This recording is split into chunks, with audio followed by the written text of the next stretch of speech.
Graça e paz, irmãos. Graça e paz, irmãos que nos acompanham pela live. Deus esteja nos abençoando. E vamos abrir nossas Bíblias no Evangelho de Mateus, capítulo 4, verso de 1 a 11.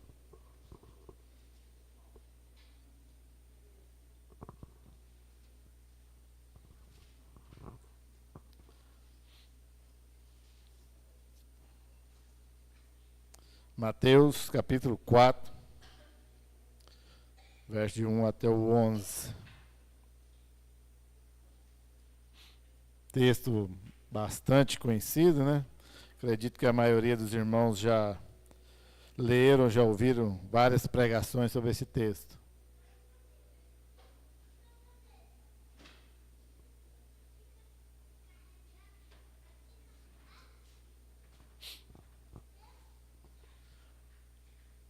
Amém? Então vamos lá, né? Ler o Evangelho de Mateus, no capítulo 4, do verso 1 até o 11, diz o seguinte: Então foi conduzido Jesus pelo Espírito ao deserto, para ser tentado pelo diabo. E tendo jejuado 40 dias e 40 noites, depois teve fome. E chegando-se a ele o tentador, disse: Se tu és o Filho de Deus, manda que estas pedras se tornem em pães. Ele, porém, respondendo, disse: Está escrito: Nem só de pão viverá o homem, mas de toda palavra que sai da boca de Deus. Então o diabo transportou a cidade santa e colocou-o sobre o pináculo do templo. E disse-lhe: Se tu és o Filho de Deus, lança-te de aqui abaixo, porque está escrito que aos seus anjos dará ordens a teu respeito, e tomar-te-ão nas mãos, para que nunca tropeces com o teu pé em alguma pedra. Disse-lhe Jesus: Também está escrito: Não tentarás o Senhor teu Deus. Novamente o transportou o diabo a um monte muito alto, e mostrou-lhe todos os reinos do mundo e a glória deles. E disse-lhe: Tudo isto te darei, se prostrado me adorares. Então disse-lhe Jesus: Vai-te, Satanás, porque está escrito: Ao Senhor teu Deus adorarás, e só a ele servirás. Então o diabo o deixou, e eis que chegaram os anjos e o serviam. Amém? Deus, eu te dou graças, ó Pai, eu glorifico o teu nome, Pai, tu és santo, tu és poderoso, Senhor, em nome de Jesus, ó Pai, que nessa noite, ó Pai, teu Espírito Santo esteja nos conduzindo, ó Pai, trazendo até o Senhor nossos pensamentos, nossos corações, possamos prostrados a Ti, ó Pai, ouvir a Tua palavra, ó Pai, e compreender um pouco mais do Senhor, Pai, em nome de Jesus. Muito bem, né, como eu já havia dito, é um texto bastante conhecido, que fala da tentação pessoal do diabo. O diabo pessoalmente foi tentar Jesus Cristo. Mas lógico, né, nós sabemos que Jesus Cristo é o Senhor sobre todas as coisas, sobre o diabo, sobre nossas vidas, sobre a tentação. E o diabo, ele, né, a gente costuma dizer aquele jargão bastante conhecido, nós até brincamos de ser crente, né, constantemente. Mas o diabo não brinca de ser diabo, ele é estratégico. Qual o momento que ele esperou? No momento que Jesus fisicamente, 100% homem, naquele momento estava frágil, 40 dias, 40 noites sem comer. Nós sabemos, aí a ciência já provou, né, Carol, que nenhum homem resiste a isso, não dá conta de ficar 40 dias, 40 noites sem comer. A exceção, lógico, Jesus Cristo é a exceção a tudo, né? Ele não se compara, ou nada se compara a ele. Então ele estava ali, a primeira coisa que o diabo teria que tentar ele na vontade de comer, né? Extrema fome, mas Jesus Cristo, ele é superior a tudo isso. Então, mas eu queria trazer um foco um pouco diferente, né? Assim, ou diferente, não por esse lado assim da tentação, mas do Jesus Cristo está ali no deserto. Para quem está acompanhando a leitura bíblica agora, de que história que estamos passando lá na Bíblia? Pode falar. Ninguém está lendo? O povo no deserto. Então, e o povo que o deserto, a expectativa deles ali no deserto não era de morrer, não era de sofrer, tanto que eles reclamam um pouco, mas a expectativa deles no deserto é de chegar a um lugar, a terra prometida. Então, a promessa deles ao saírem do Egito teria ter um caminho mais fácil, passar pelo reino dos filisteus, um caminho muito mais curto, mas Deus, com toda a sua soberania, conduziu eles pelo deserto, para que eles pudessem ali aprender no deserto. Quem é o Senhor, o que Deus pode fazer, as tentações, as dificuldades, tudo que eles poderiam passar ali no deserto. E às vezes nós falamos também que nós estamos passando por um deserto, né? Mas quantas vezes você já falou de você mesmo ou já viu alguém falando, estou passando por um deserto? Então, o deserto é realmente um lugar de dificuldade. O deserto fisicamente lá. Graças a Deus, ou não, né? Poder ter tido a oportunidade, né? De ir lá conhecer um deserto. Não ficar lá muito tempo, né? Ter com a equipe preparada lá, né? Caso necessitar. Mas o que eu conheço de livros e de televisão, o deserto é um lugar terrível, né? Extremo calor durante o dia e muito frio, dependendo do deserto, um frio ao extremo, chegar a 0 durante a noite. Sem água, sem comida, sem nada, só areia quente ou de noite areia gelada. Lugar que realmente, para nós aqui que é acostumado num país, né, tropical, aí tudo tranquilo, deixássemos nós por nós mesmos lá, não aguentaria muito tempo. Então é terrível. Então é um lugar que uma analogia que nós fazemos para um lugar de dificuldade, um período, um momento de nossas vidas que nós estamos em dificuldade.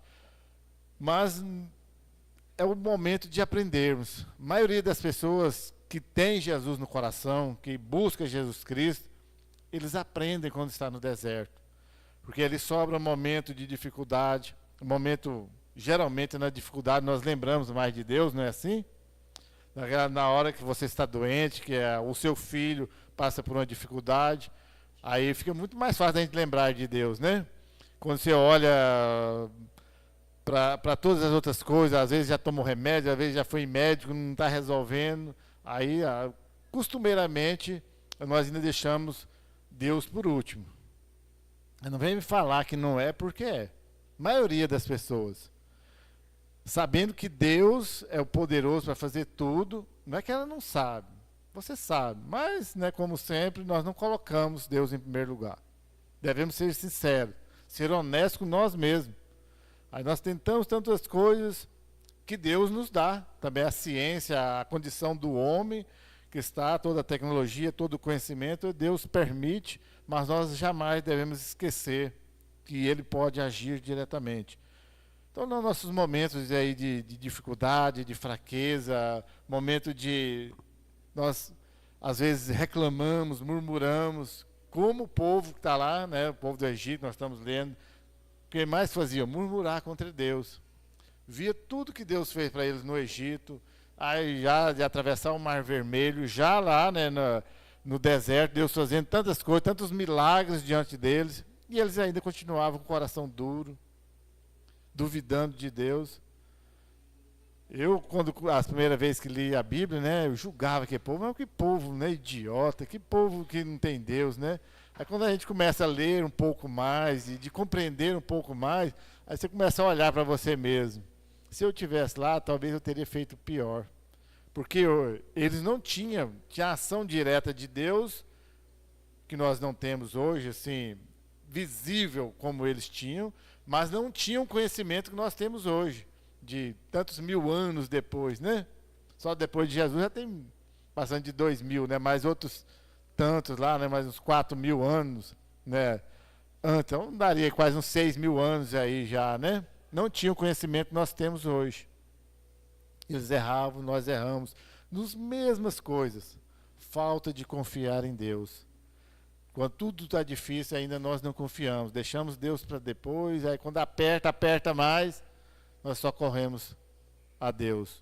E Deus nos chama. Mas, costumeiramente, né, nós deixamos que o diabo, às vezes,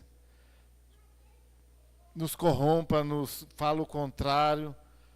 Mas no deserto é o lugar onde o diabo deve ser envergonhado, como Jesus Cristo fez. Porque no deserto que você vai lembrar de Deus. Como diria Paulo, quando estou fraco, aí que sou forte. Porque aí eu trago Jesus para a minha vida, ou vou até Jesus Cristo. E é no deserto que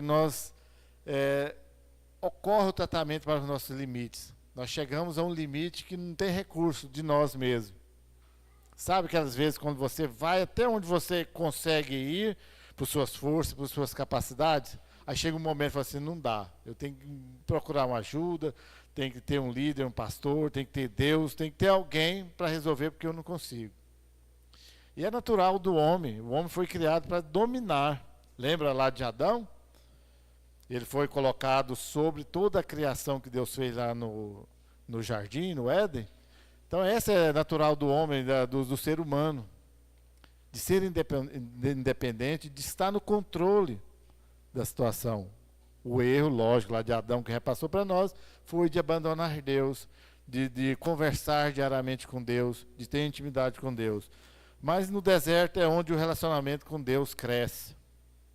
Apesar daquela geração mais velha que do Egito saiu, nenhum chegou na terra prometida, mas os filhos deles, os abaixo de 20 anos, passaram a conhecer realmente quem era Deus.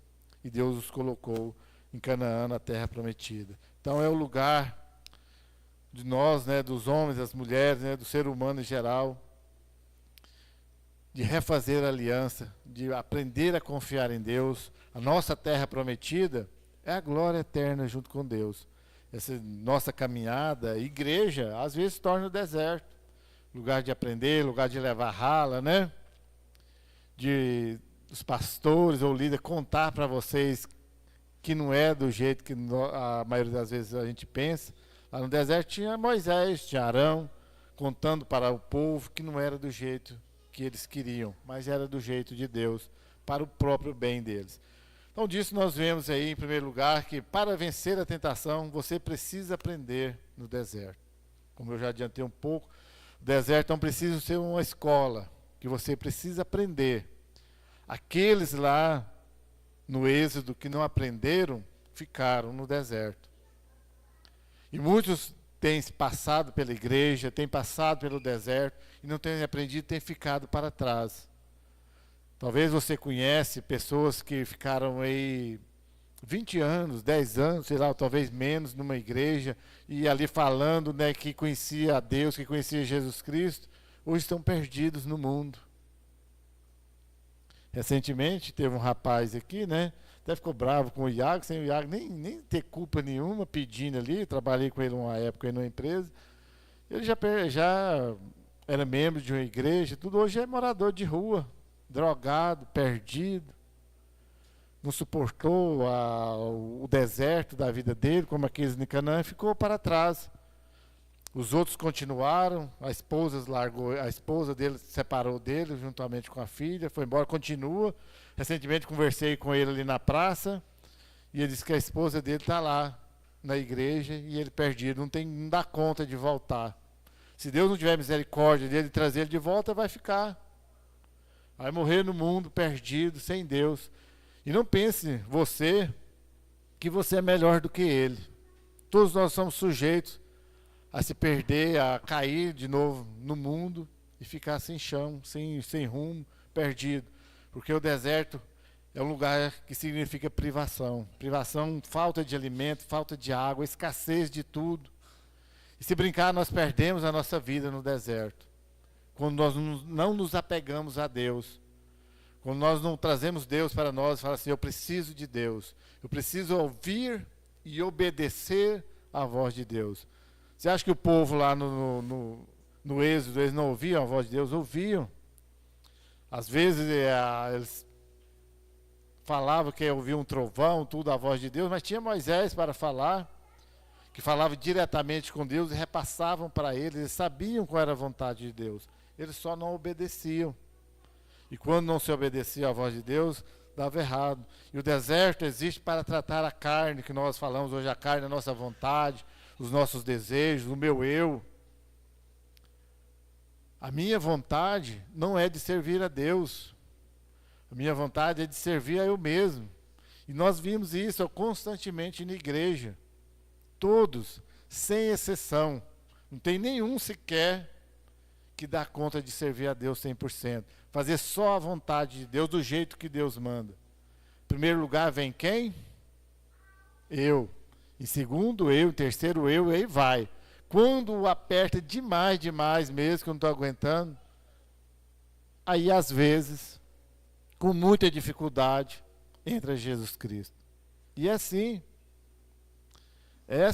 Tem uns que é um pouco mais rápido, mas tem muitos que demoram. E quanto mais demoram, mais tempo fica no deserto. Vocês acham que Deus tinha prazer em deixar o povo ali 40 anos rodando por aquele deserto? Não. Mas Deus sabia da necessidade de deixá-los ali por aquele tempo. E Deus sabe da sua necessidade de deixar você o tempo que for preciso no seu deserto. Por isso eu costumo dizer, olha a sua volta, vê, aprende com o exemplo dos outros e com o seu mesmo. E o quanto antes você obedecer à voz de Deus, quanto antes Deus te tirará do deserto que você está. Você será introduzido na terra prometida, o lugar de bênção, lugar que Deus estará te dando as alegrias que você tanto deseja. Então a estratégia de Satanás para que você não espere o tempo de Deus é o desespero. Sabe aquelas pessoas lá, agora que nós até lemos hoje lá na leitura bíblica, quando Moisés estava lá em cima do monte, passou 40 dias, 40 noites lá conversando com Deus, recebendo a lei, as tábuas da lei, todos os preceitos, como deveria fazer, o que o povo fez? Esse Moisés aí sumiu aí nesse monte, nunca mais vai voltar. Entraram no desespero de ter um Deus para adorar, para conduzir. O que fizeram? Fizeram um bezerro de ouro. Talvez você não vai construir uma imagem, um ídolo lá, mas o seu desespero, a sua vontade de resolver do seu jeito, no seu tempo, conduzido pela tentação do diabo, vai fazer com que você caia. Vai tirar os olhos de Deus, deixar de confiar em Deus, para confiar em tantas besteiras que tem por aí, e vai se perder, e vai ficar no deserto, e não vai entrar na terra prometida. Mas Deus sabe o futuro, tudo que precisa, o seu ser por completo. Ele sabe o porquê de cada coisa, cada motivo, de cada um, a necessidade de cada um, do que precisa passar para aprender. Primeira coisa que você precisa entender, que você é escolhido, viu, Hermes? Você é eleito de Deus, escolhido por Deus, vai passar por todas as dificuldades que você precisa passar. A Suzana tem as dela, a Carol tem as dela, ainda que vocês na mesma casa, mas cada um tem uma necessidade. A de ser salvo é geral de todos, mas específico, cada um tem o seu tempo determinado. E nós precisamos passar, todos precisam, para aprender a obedecer, a ouvir a voz de Deus. Se não precisasse, eu tenho certeza que Deus não deixaria ou não colocaria o deserto nas nossas vidas. Como eu disse, Ele só deixou o povo ficar lá rodando no deserto por muito tempo porque conhecia o coração de cada um. Senão Ele teria entrado por um caminho mais rápido, 3 meses, né, segundo os historiadores, eles chegariam a Canaã com toda facilidade. Mas Deus deixou isso para que eles pudessem conhecer, saber realmente quem é Deus. Então espere em Deus, porque assim você não vai perder o seu tempo, né, na vida, não vai entrar em desespero, não vai tomar decisões erradas. Gosto muito de falar isso. Nós precisamos sim ter projetos, ter sonhos, ter metas a serem alcançadas, mas quando nós desejamos tudo isso, nós precisamos colocar Deus. O que nós mais vimos, né, pastor, é as pessoas tomar decisões e vir comunicar, quando não vem só falar que já deu errado. Eu fiz isso, pastor, e deu errado, e agora? Agora vamos orar, vamos crer na misericórdia de Deus. O melhor é que Deus reverte, mas o estrago fica. O povo saiu lá do Egito, chegou em Canaã, sim, mas houve um estrago muito grande no povo de Deus. Muitos ficaram, muitos sofreram, até aprender. E assim tem sido na igreja. Muitos têm ficado, você temos apanhado muito, temos sofrido muito de forma desnecessária, porque demoramos a aprender. Então aproveite o tempo do deserto para se relacionar com mais intimidade com Deus. Aproveite esse tempo que você está aqui. As coisas estão difíceis, sim. Clame por Deus. Se achegue a Deus. peça orientação a Deus, converse com Deus. Não saia agindo do seu jeito. Citei agora há pouco o exemplo. O povo agiu conforme eles entenderam. Vamos fazer logo um bezerro de ouro. Vamos. A outra lá, vamos acusar Moisés.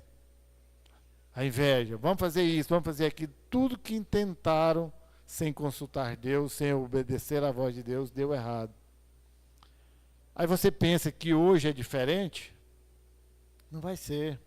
A Bíblia diz que o mesmo Deus de ontem, de hoje, será para sempre. Ele não muda. Não há variação de mudança no caráter, na essência de Deus. Sua mesma justiça, seu mesmo amor, sua misericórdia, sua graça, é para sempre. E aí, muitos bonitos nesse tempo acham que pode viver a parte de Deus, ou utilizar Deus somente na hora que precisa. Não é assim. Deus não quer esse tipo de relacionamento, que eu vou me relacionar com Ele só quando eu preciso. Resolveu, pronto, acabou. Não é assim. Assim você lida com outros relacionamentos que tem por aí, né? Você vai num advogado quando você precisa resolver alguma questão aí. Você vai no médico quando você está doente, você precisa. Você vai passar por uma faculdade, ter um relacionamento com um professor, por um determinado tempo. Mas com Deus não é assim. Não é só quando você precisa, pronto, acabou.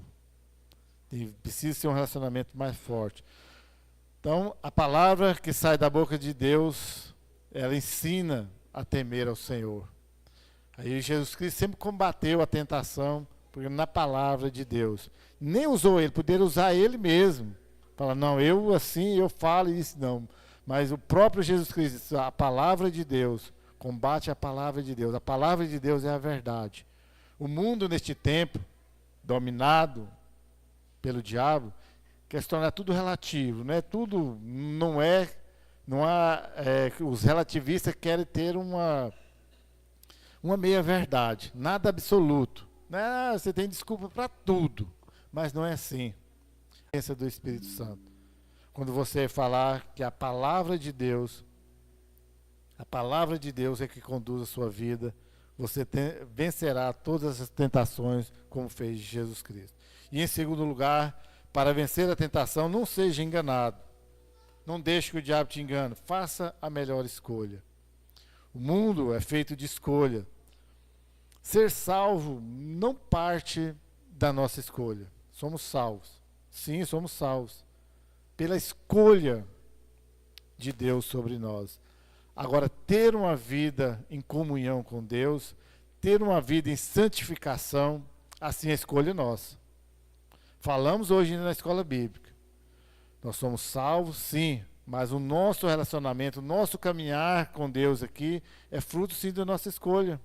De que forma eu escolho viver com Deus?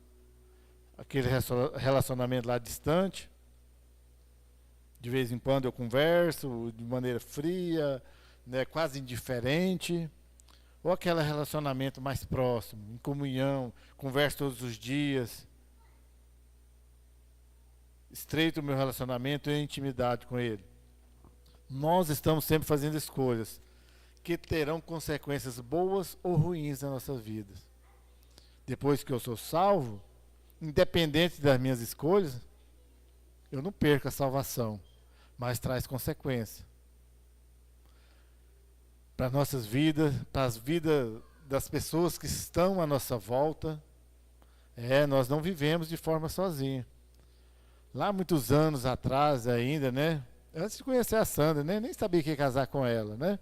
Aí um pai de um colega meu falava assim, ó, o dia que vocês escolherem uma moça para casar, você vai casar com uma mulher, vocês não vai casar só com ela, vai casar com uma família. Que envolve muitas pessoas à nossa volta. Então as nossas decisões de forma espiritual, agora que nós pertencemos ao mundo espiritual, que somos salvos, as nossas decisões implicam na vida das outras pessoas. Aí é um pai, uma mãe que quer viver uma vida de qualquer jeito, esquece que vai recair sobre os filhos. vai trazer uma consequência física, espiritual, de todas as formas sobre a vida do filho. E acontece. Então nós precisamos ser crente. Não que os filhos vão ser salvos por tabela, né? Viu, Janes? Ore que aí o Wallace creia em Jesus Cristo como Salvador da vida dele. Você pode ensiná-lo e orar, interceder a Deus por ele. Mas não só porque você traz ele, que é um serviço que você precisa fazer para o bem dele, mas não vai ser salvo só porque você é, entendeu? Então é desse jeito, é assim com todo mundo. De vez em quando eu falava para a Thalita, né? Já orou pelo futuro marido da Bianca? Ela quase chorava, né? Cada dia está mais perto, viu, Thalita? Continue, redobre as orações. Está crescendo.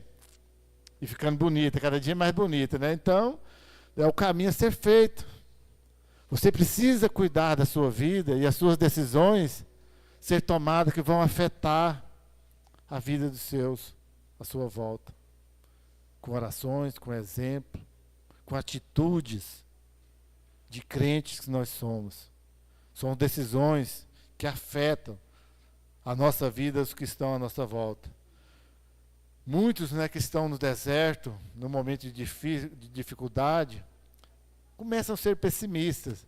Não que nós somos melhores por pensamento positivo. Vou fazer um pensamento positivo que vai dar certo.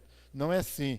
Mas essa questão pessimista, não vai dar certo, Deus esqueceu de mim, as coisas não dão certo, Deus realmente abençoa. Isso é palavra de pessoas que não são salvas, de pessoas que não creem em Jesus Cristo. Elas sim podem falar isso, mas nós não. Nós até podemos admitir, devemos ser sinceros na avaliação, falar assim, realmente está difícil, mas eu creio que Jesus Cristo terá misericórdia de mim. Não é o poder só porque eu disse que ele vai fazer, mas parte do princípio que eu creio, que eu acredito, que eu confio que ele pode fazer, e ele sim pode fazer. E nós devemos aí lembrar de Efésios, né, no capítulo 6, verso 12, que diz o seguinte: porque não temos que lutar contra a carne e o sangue, mas sim contra os principados, contra as potestades, contra os príncipes das trevas deste século, contra as hostes espirituais da maldade nos lugares celestiais. Quantas vezes nós temos perdido o nosso tempo, nosso precioso tempo, lutando contra a carne, contra o sangue? O que é isso? Lá na sua casa, quando o diabo está te tentando, e você culpando, né, o marido culpa a esposa culpa o marido, os filhos culpam os pais, e aí segue. E não dão conta de parar, e falar assim, vamos orar junto? Vamos compreender, buscar a direção de Deus? Isso, muito provável, é o diabo que está tentando nos derrubar, nos separar. Porque o trabalho dele é esse, de tentar desfazer a família, de causar o maior estrago possível, ainda que ele já sabe que você é salvo, que não vai te derrubar, falando da salvação, mas pode causar um estrago grande. Tantas famílias de pessoas dentro da igreja estão desfeitas porque cederam lugar ao diabo, à tentação, à voz do diabo, que é isso, aquilo, e aí vai. Li há muito tempo atrás um livro da Rebecca Brown, que ela diz que o melhor momento de orar um casal, de clamar pelo nome de Deus é no meio de uma briga de casal. Quem é casado aí sabe, né? Todo mundo já brigar, né? Estou falando de ir no tapa, não, gente. Estou falando de uma discussão, não chega tanto, né? De discussão todo mundo já, né? Não já? Quem de vocês, naquela hora que estava discutindo com o marido, com a esposa, começou a clamar por Deus? Ninguém, né? Começava a invocar o diabo, né? Xingando, desejando o pior para a pessoa e vai. Aí você colocou o diabo no meio da sua relação. Ainda quer que continue dando certo. Não tem, não vai. Seria o momento mais ideal, segundo a Rebecca Brown, e eu concordo com ela, de você naquele momento começar a clamar por misericórdia, falar o nome de Jesus Cristo, chamar Ele para a sua relação, para falar, para clamar o nome dEle. Lógico, tem que ser todo momento, mas principalmente nesses momentos, que é o momento que nós mais precisamos. E socorrer quem pode ajudar.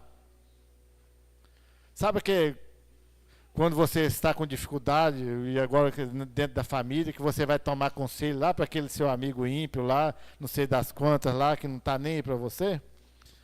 Eu trabalhava numa empresa que, segundo as mulheres lá, foi 2 casamentos, que foi se aconselhar comigo, eu aconselhei elas a conversar melhor, a entender a situação que estava, e elas depois foram lá, não estou falando de mim, elas foram lá e falaram assim, ó, agradecer, porque daquela conversa o casamento delas continuaram. Continua até hoje. Porque os outros colegas que estavam fazendo, não, vamos pro forró, seu marido está pondo chifre no você, vamos, vai lá, põe chifre nele também. O conselho de que não tem Jesus Cristo é esse, conduzido pelo tentador.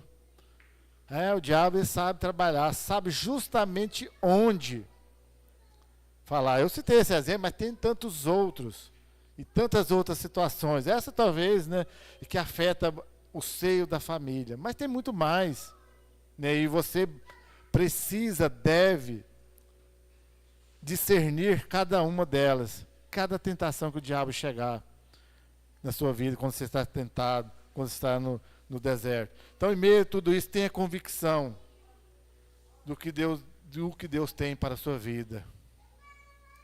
Não despreze o seu futuro, não despreze tudo aquilo que Deus já te deu, a sua condição onde você está.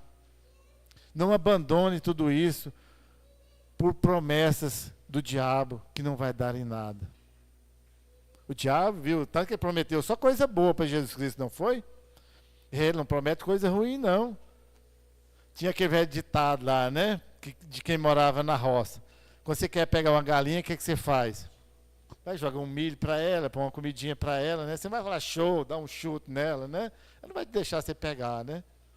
Esse é um exemplo de roça, né?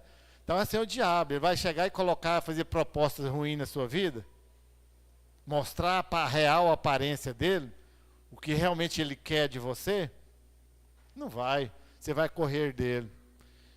Ele vai tentar te enganar, te prometer coisas boas, né? O mundo já fala aí as pessoas, né? Que quem promete riqueza não é Deus, né? É o diabo, né? Prometeu tanta riqueza para Jesus Cristo e continua aí, né? Prometendo tanta coisa boa, mas justamente para enganar, justamente para poder as pessoas o adorá-lo, servir da forma que ele espera. E em terceiro lugar, para vencer a tentação, precisamos ter um referencial. Você precisa de uma referência, tem que se espelhar, em que se firmar. E olha que o próprio Jesus Cristo tinha referência. E qual era a referência dele? Deus, a palavra de Deus. Tudo que ele respondeu está escrito, está na palavra de Deus, Deus disse isso. Então essa é a nossa referência. A partir do dia que deixar você, na sua vida cristã, seu referencial deixar de ser Deus, nas 3 pessoas, a palavra de Deus, a Bíblia, sua vida espiritual vai ficar muito difícil. As coisas vão piorar, vai ficar ruim. Quando o seu referencial for as coisas do mundo, for um artista famoso e aí vai tantas coisas, sua vida vai desandar. Quando o seu referencial for sua própria capacidade, for aquilo que você conquistou, sua posição financeira, sua casa, seu carro, sua profissão, sei lá o que for, que não seja Deus nas suas 3 pessoas e a sua palavra, não vai dar certo. Então, uma coisa que acontece com as pessoas quando estão no deserto são as ilusões, a miragem. Já assistiu o filme lá que as pessoas estão no deserto com sede, com fome, cansado, e elas começam a ter visões que chama de miragem? Já viu, já assistiu o filme, já leu sobre isso? Começa a ter miragem. Ela vê aquela água mais cristalina, sombra, tudo que ele deseja o quê? Uma água, né? Está morrendo de sede, uma sombra para se refrescar, que o sol está muito escaldante ali, ele está torrando ali no sol. Aí ele começa a ver coisas. E às vezes, quando nós estamos no deserto, o diabo começa a colocar visões na nossa cabeça. Veja isso, veja aquilo, vê aquela coisa que parece que é melhor do que a minha vida, vê uma coisa que é ilusória. As pessoas começam a viver de ilusão, dando ouvido ao diabo. Eu gostava no meu tempo de criança de assistir aquele desenho lá que tinha, né? Um capetinha de cá e um anjinho de cá, né? Qualquer pessoa já metia o dedo e jogava para lá? O anjinho, né? Que o anjinho sempre voltava ele para a realidade, contava para ele a situação real que ele é. E o diabinho sempre contava coisa boa, né? Não, vai lá, você é isso, é aquilo e tal, mostrava, são as ilusões, os enganos da vida. E as pessoas são desse jeito. O diabo, ele é o pai da mentira. Ele vai tentar criar coisas na sua cabeça para te enganar. Como ele fez lá com Jesus Cristo. Deus se deu mal, lógico, né, com Jesus Cristo. Então, Satanás, ele tentou roubar a adoração que é exclusiva de Deus. Tentou criar lá isso na cabeça lá de Jesus Cristo, mas lógico que não funcionou. Jesus combateu isso porque ele tinha uma referência, tinha onde se apegar, se firmar. Nós temos aqui, de forma física, nós temos a nossa igreja, a Igreja Batista Nacional Ebenezer. É uma referência, um local de nós reunirmos. Aqui as paredes não salvam, né? Que uma senhorinha que até faleceu há pouco tempo, prima do meu pai, quando Deus me converteu, erradamente ela fala, quando a gente converte, ela fala assim, mas a igreja de crente não salva ninguém. Eu não sabia muita coisa, ainda não sei muito, né? Mas sei um pouco mais do que eu sabia naqueles dias. Mas respondi para ela, lógico, igreja de crente, igreja nenhuma não salva ninguém. Quem salva é Jesus Cristo. A igreja aqui sim não salva ninguém. Mas neste tempo, ao longo desses anos, tem sido um local de contar para as pessoas quem salva. Como deve andar, como deve passar por este deserto. É uma referência física para nós estarmos, para contar quem é a referência real, que é Jesus Cristo. Então, só ao Senhor, o que a referência, né, quando ele quis ser, o diabo quis roubar a adoração de Deus, o que Jesus Cristo disse para ele? Só ao Senhor teu Deus adorarás. Só ao Senhor teu Deus nós devemos adorar. Cada vez que você se rende aos enganos deste tempo, você começa a adorar o diabo e se perde. Então você deve avaliar. Tem alguma coisa que está te impedindo de adorar a Deus neste tempo? Identifique. Avalie você mesmo, identifique se tem alguma coisa que está e tire da sua vida. Então, na experiência do povo ali no Egito, né, Moisés pedia a libertação do povo. O que o faraó falava? Não ia deixar o Deus ir adorar. O mundo, que nós fazemos analogia neste tempo, como o Egito naquela época, não quer deixar o povo sair. O povo está preso lá no mundo, com tantas ofertas. Está bem próximo, é a maior festa, a carne, a alimentar os desejos, a maior festa do pecado vai acontecer daqui a uns dias, né? Que é o carnaval. O maior culto a Satanás, aqui neste tempo, é o carnaval. Ali é alimentada a força das trevas mais alto nível. Já fui, né? Não fui crente a vida inteira, infelizmente. Pedi perdão, creio no perdão de Deus, mas teve consequências do tempo que eu fui. O diabo contava que era bom, de estar lá no mundo, festejando aquela coisa, e as mídias todas fazendo a propaganda, muito bem feita, que eles sabem fazer. É maravilhoso, um mundo de luzes, de cores, de deslumbre, de prazeres. Vai falar que é ruim? Não é. Mas as consequências são terríveis. Porque naquele momento é uma adoração ao diabo ao extremo. Nada mais é do que uma festa do carnaval, do que adorar, se prostrar, estar rendido aos pés do diabo. Naqueles dias, naquele momento, de muitas pessoas, principalmente no Brasil, o diabo tem conseguido roubar a adoração que é exclusiva de Deus. Por quê? Por falta de um referencial que as pessoas não têm da palavra de Deus, de somente ao Senhor, seu Deus, adorarás. Não tem conseguido. Quando o homem deixa de adorar a Deus, Satanás leva vantagem sobre ele. Ganha naquele momento. E o que mais as pessoas querem? Ser feliz, ser vencedor, ser realizado, ter uma família abençoada. Deus quer que você viva o melhor, e para isso existe um caminho chamado deserto, que será poder de Deus na sua vida. quando você compreender que o deserto que você está passando, as tentações que vêm sobre você, são para te fortalecer, são para te amadurecer, são para te levar até a terra prometida de forma como Deus espera. Mas em meio a tudo isso vai vir dificuldades, sim. Esteja pronto para elas. Se apegue cada dia mais a Jesus Cristo. Tenha esse referencial da palavra de Deus. Deu dúvida na sua vida? Corra para a palavra de Deus. Não entendeu? Procure quem possa te auxiliar a compreendê-la. Mas não perca jamais Jesus Cristo de vista. Não perca jamais o amor de Deus, a misericórdia de Deus e o que Deus tem prometido para você. Que é passar você pelo deserto e te levar até a terra prometida, que, como eu disse, é a eternidade junto com Ele. Amém? Então que nós possamos, neste tempo, aprender, passar pelo deserto e ir morar eternamente junto com Ele. Deus, eu te dou graças, ó Deus, eu glorifico o teu nome. Pai, tu és santo, tu és poderoso. Senhor, em nome de Jesus, ó Pai, que nós venhamos, ó Deus, sim, passar por esse deserto, ó Deus, a nossa caminhada, para chegar até onde o Senhor está. Pai, eu glorifico o Senhor, porque o Senhor tem nos dado o Espírito Santo para nos consolar, para nos guiar, para nos direcionar.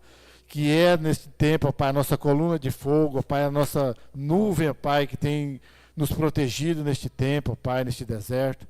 Pai, em nome de Jesus, obrigado, Senhor, porque o Senhor nos ama, Pai, e nos ama com amor eterno. Pai, eu honro e glorifico o teu nome, em nome de Jesus. Amém. Com a oração silenciosa estamos cerrados, que Deus nos abençoe.